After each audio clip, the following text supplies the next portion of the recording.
Get out of the shot! What is up, guys, and welcome back to another G35 video. In today's video, we're going to be talking about the G35 and the top 3 mods, in my opinion, that you should have in your car if you daily drive it. First mod I want to talk about is the Specte Lights. They're a very, very popular headlight for good reason. The LED lights are sick on them, so they help modernize the G35 with the black housing as well. And if you have an 03 or an 04, these actually come with projectors, so it becomes kind of an upgrade to your headlights and just helps have projectors instead of reflectors. So now there's only 2 real cons to these headlights that I would say. First one being that they are $400, which not everyone is willing to spend $400 on headlights. And the second reason is that they are prone to condensation. I went ahead and put silicone all around the headlight housing just to ensure that they don't have any condensation. So that's something to keep in mind when you are purchasing these headlights. So the second mod I want to talk about is window tint. It's a no-brainer if you live anywhere that's remotely hot. It helps with privacy, it helps with sun and the heat inside the car.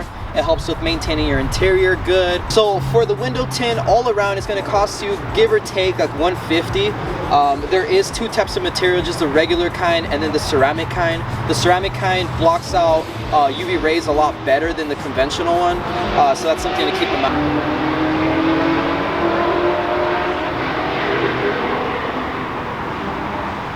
These Honda Civics, man, they're getting crazy. So now the G35 has 15% on the side windows. It has 5% on the small ones in the rear, and then it also has 5% in the rear. So it just helps to keep a lot of the sunlight out and the heat, and it helps out a lot. So I forgot to mention that my front windshield is tinted as well. I think I have it around 50 to 70% in the front.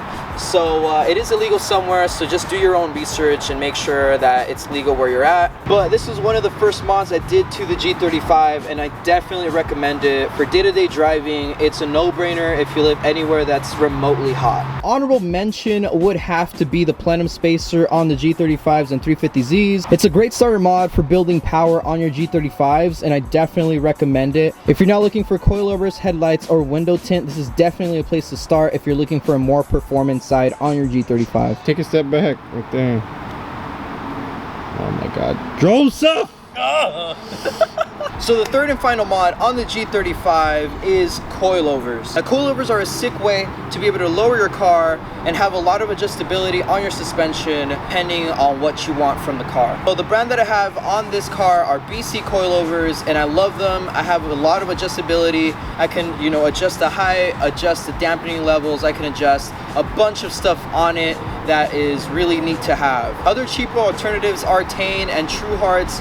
Those are around 500-ish bucks, but I wouldn't cheap out too much on suspension. So the coilovers can be adjusted in height, which actually helps a lot for daily driving. If you're, you know, going through speed bumps a lot, if you keep scraping around town, you can definitely lift it up a little bit. You can lower it more if you're going to be driving in certain places, in certain areas.